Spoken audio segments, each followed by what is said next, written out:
आगे बढ़ते हैं, हम बताते हैं सऊदी वजारत हज उम्रा ने हर किस्म के वीज़ा रखने वालों को उम्रे की इजाज़त दे दी। हुकाम के मुताबिक फैसला उम्रा की अदायगी को आसान बनाने के लिए किया गया। ज़ाती, ख़ानदानी visit, transport, transit, stop over, work और टूरिस्ट वीज़ों के हामिल तमाम मुसलमान उम्रे की सादत हासिल कर सकेंगे। मुल्क की सियासी मंजरनामे से कुछ खबरें बुलेटिन का हिस्सा बनाते हैं। सदर मुमलिकत आसिफ जरदारी नून लीग और पीपल्स पार्टी के दरमियान जारी लफ्जी गोलाबारी रोकने के लिए मुतहरिक हो गए हैं। सदर जरदारी ने वफाकी वज़ीर दाखिला मोहसिन नकवी को कराची बुला लिया। वज़ीर दाखिला मोहसिन नकवी खुसूसी तैयारी के जरिए कराची पहुंचे। दोनों रहनुमाओं में अहम मुलाकात हुई। नून लीग और पीपल्स पार्टी के दरमियान जारी कशीदगी को कम कराने की कोशिश होगी। वज़ीर दिफा ख्वाजा आसिफ ने कहा है कि आसिफ जरदारी का मोहसिन नकवी को बुलाना एक खुशाइन अमल है। दोनों तरफ के लोग उन पर एतमाद करते हैं। आसिफ जरदारी ने भी कशीदगी कम करने के वो माहिर रहे हैं। वज़ीर आज़म के वापस आते ही मामला सुलझ जाएगा। Program red line with Talat में गुफ्तगू करते हुए वज़ीर दिफा ने मजीद कहा कि मरीम नवाज नून लीग के मुस्तकबिल की क़यादत है। सैलाब के दौरान पंजाब मुश्किल में था और उस दौरान इल्ज़ामात का खेल शुरू किया गया। ये मामला ज़्यादा आगे चला गया है।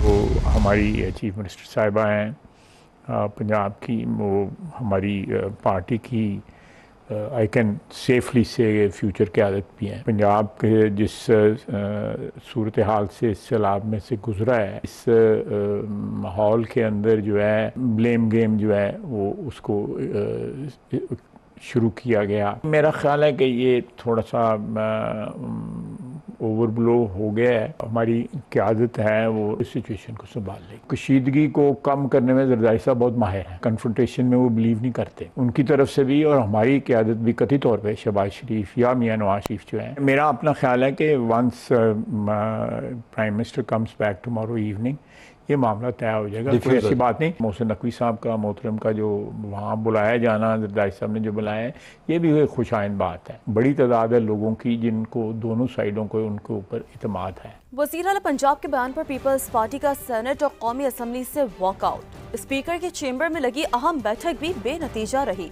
पीपल्स पार्टी ने कानून साजी के अमल में साथ देने से इनकार कर दिया। वफाकी वज़रा ने वज़ीर आज़म की वतन वापसी पर तनाज़ा हल होने की उम्मीद जाहिर कर दी। माफी मांगने से किसी की इज्जत में, इज्जत नफ्स में कमी नहीं आती है। ये सूबाई कार्ड ना खेले। मरियम नवाज शरीफ कभी माफी नहीं मांगेगी। हुकूमत की सबसे बड़ी इत्तेहादी पीपल्स पार्टी की नाराजी शिद्दत इख्तियार कर गई। मुस्लिम लीग नून और जालों के दरमियान डेडलॉक बरकरार। जाले पार्लियामेंटेरियंस का कानून साजी में हुकूमत का साथ न देने का फैसला। मरियम नवाज से माफी का मुतालबा दोहराते हुए सेनेट और कौमी असम्बली की कार्रवाई का बाइकआउट कर दिया। कोई सूबा किसी की जागीर नहीं है। माफी अगर नहीं मांगी जाती हमारी लीडरशिप से तो हमारे सपोर्ट को फॉर ग्रांटेड ना लें जी कोalition बेंचेस पे। ऐसा ना हो कि यत की बदबू फिर फैल जाए।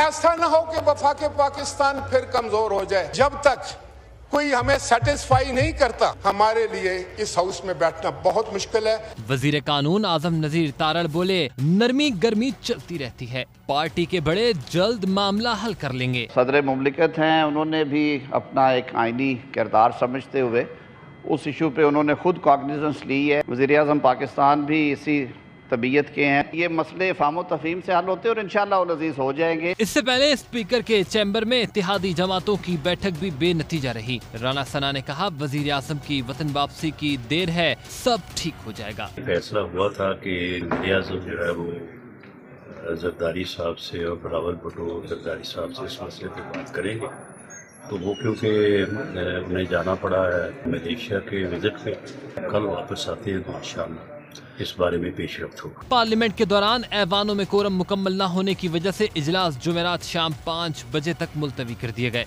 सदर इस्तेहकाम पाकिस्तान पार्टी और वफाकी वज़ीर मवासलात अब्दुल अलीम खान का मुस्लिम लीग नून और पीपल्स पार्टी के रहनुमाओं की बयानबाजी पर रद्द-ए-अमल। कहा, सियासी बयानात के बजाय अपने सूबों की तरक्की पर तवज्जो मरकूज करें। सिंध और पंजाब में मुंतखब वज़ीर आला मौजूद हैं। बेहतर होगा जहां मैंडेट मिला है वहां काम किया जाए। सदर IPP और वफाकी वजीर मवासलात अब्दुल अलीम खान की हुकूमती इत्तेहादियों के दरमियान बयानबाजी रुकवाने की कोशिश। मुस्लिम लीग नून और पीपल्स पार्टी के रहनुमाओं को अपने अपने सूबों की तरक्की पर तवज्जो देने का मशवरा दे दिया। वफाक में इत्तेहादी जमातों को बावर करवाया कि पंजाब और सिंध में मुंतखब वज़राए आला मौजूद हैं, दोनों को जहाँ मैंडेट मिला है वहाँ काम किया जाए। अहम मामले पर खसूसी गुफ्तगू में अब्दुल अलीम खान का कहना था कि लोगों को सियासी बयानबाजी से मतलब नहीं, बल्कि उन्हें अपने बुनियादी मसाइल का हल चाहिए। उम्मीद है कि बयानबाजी का सिलसिला अब बंद हो जाएगा। मुस्लिम लीग नून और पीपल्स पार्टी को शहरियों की फलाह बहबूद पर तवज्जो देना होगी। तवक्को है पीपल्स पार्टी की जानिब से वफाकी हुकूमत की हिमायत जारी रहेगी। वफाकी वज़ीर मवासलात ने कहा कि मुल्क कौम का इस्तेकाम और निज़ाम का तसलसल असल तरजीह है। कौमी मसाइल के हल के लिए बाहमी अफ़हाम व तफ़हीम से चलना होगा। इल्ज़ाम तराशी करना जमहूरियत या आवाम की कोई खिदमत नहीं, सियासी पुख्तगी और हालात का तकाजा है कि दोनों जमातें जिम्मेदाराना रवैया अपनाएं। हम पंजाब और सिंध दोनों सूबों में इस्तेकाम के ख़्वाह हैं। मुस्लिम लीग नून और पीपल्स पार्टी के दरमियान जारी लफ्जी गोलाबारी शिद्दत इख्तियार करने लगी। मामला प्रेस कॉन्फ्रेंसेस में इल्जामात के बाद पार्लियामेंट हाउस में भी पहुंच गया। दीगर सियासी जमातों के कुछ अरकान ने इस बहस को नूरा कुश्ती और तयशुदा ड्रामा करार दिया, तो कुछ कहते हैं कि वफाक की इकाइयों के दरमियान इख्तिलाफात बढ़ाकर कौमी सियासत को नुकसान पहुंचाया जा रहा है। इस्लामाबाद से टिका खान सानी ने रिपोर्ट तैयार की है, आइए देखते हैं।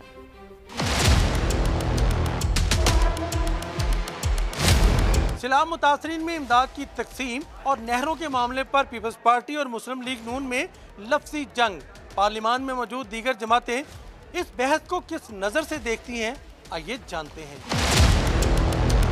ये जेब नहीं देती हैं दोनों पार्टियों को। खामियां निकालते निकालते आप एक दूसरे को दो रहे हैं। दोनों सूबाई सियासत सूबों में कर रहे हैं ना, पाकिस्तानियत यहाँ पे वो दिखाएंगे। बिलावल कहते हैं मरसो मरसो सिन ना देसो, तो और वो कहते हैं कि मेरी पानी मेरा पंजाब। किधर गया वफाक, किधर गया बलूचिस्तान और किधर गया पाकिस्तान। मैं अभी फिर से कहता हूँ कि ये नूरा कुश्ती है। जो मरियम बीबी के बयान है उसकी वजह से हालात ख़राब हो रहे हैं, मैं समझ रहा हूँ। जमहूरी तरीके से इन पीपल पार्टी वालों को अपने साथ चलाओ, नहीं चलाओगे तो आपकी पोजीशन PTI से भी कमज़ोर है। कौमी सियासत का तो तस्वुर मतरूक हो गया है। वो सिंध कार्ड खेलते थे, उसके जवाब में उन्होंने पंजाब कार्ड की बात कर दी। इस पार्टी को भी सोचना चाहिए था कि उसने पहले क्यों हामी भर ली और बाद में क्यों कलाबाजी खाई, ये है मसला। सब कुछ स्क्रिप्टेड है, इनका भाई बहन नहीं होता। दिस इज अ गेम, ये पत्ते खेल रहे हैं। ड्रामेबाजी के नए प्राइम मिनिस्टर कौन बनेगा? 27वीं तरमीम आ रही है तो उन सबको वादा हुआ है कि 1 साल के लिए मरियम PM बनेगी, 1 साल के लिए बिलावल बनेगा, बस। नून लीग पीपल्स पार्टी तनाव पर दूसरी जमातें भी मखमसे का शिकार। कोई खुलकर कुछ कहने को नहीं तैयार। बादर खान इसे स्क्रिप्ट का हिस्सा जरूर करार दे रहे हैं।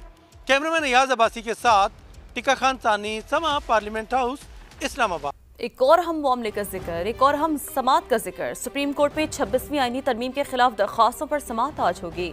आईनी बेंच इस अहम तरीन केस की समात करेगा। 26वीं आईनी तरमीम गुज़श्ता बरस अक्टूबर में मंजूर हुई थी। उसके बाद अदलिया में क्या कुछ होता रहा। आईनी तरमीम के बाद अदलिया में भी बहुत सी तब्दीलियां हुई। आसमान पर दिलकश नज़ारा। पाकिस्तान समेत दुनिया भर में साल 2025 का पहला सुपर मून देखा गया। स्पार्को तर्जुमान के मुताबिक रात 8:47 पर साल के 3 सुपर मून्स में से पहला सुपर मून का नज़ारा देखा गया। कराची में सी व्यू और क्लिफ्टन के साहिल पर शहरियों ने खूबसूरत नज़ारा अपने मोबाइल कैमरों में महफूज किया। चांद 6.6% बड़ा और 13% रोशन नजर आया। अब कुछ बात मौसम की कर लेते हैं। लाहौर में गुज़श्ता रोज़ की रिमझिम से हवा में खुनकी बढ़ गई। हवाएं भी सर्द महसूस होने लगी। रवां दिन भी महकमा मौसमियात ने बारिश की पेशगोई कर दी है। तफसीलात जानेंगे सामिया सईद से। जी सामिया, बताइए मौसम कैसा रहेगा? बिल्कुल, लाहौर में मौसम के तेवर बदल चुके हैं। हवा में खुनकी बढ़ गई है। दर्जा हरारत में वाज़ेह कमी हो गई है। ठंडी हवा चलने से हल्की सर्दी का भी एहसास होता है। इस वक्त भी आसमान पर बादल बड़ी तादाद में मौजूद है, जबकि हल्की सी धूप भी निकली हुई है। महकमा मौसमियात के मुताबिक रवा दिन में बारिश की भी पेशगोई है, जबकि आने वाले दिनों में भी हल्की बारिश जो है लाहौर में देखी जाएगी, तवक्का की जा रही है। तो बिल्कुल इसी तरह इस वक्त मौसम बदल चुका है। ज़्यादा से ज़्यादा दर्जा हरारत भी 25 डिग्री सेंटीग्रेड तक जाने के इम्कानात हैं, जबकि हवा चलने की रफ्तार भी 5 किलोमीटर फी घंटा के हिसाब से रिकॉर्ड की जा रही है। और जैसे ही बारिशों का सिलसिला दोबारा से शुरू हुआ है, फ़िज़ा जो है उसका जो एयर क्वालिटी इंडेक्स है वो बेहतर हो गया है। इस वक्त लाहौर का एयर क्वालिटी इंडेक्स 80% तक जो है वो रिकॉर्ड किया जा रहा है, जो कि एक मौजू हवा है सांस लेने के अतबार से। तो महकमा माहौलियात की जानिब से भी बताया जा रहा है कि अभी से तमाम प्रिकॉशनरी मेजर्स ले लेने चाहिए ताकि जैसे ही मौसम सरमा आए तो जो स्मोक का मसला है वो सर ना उठाए। जी।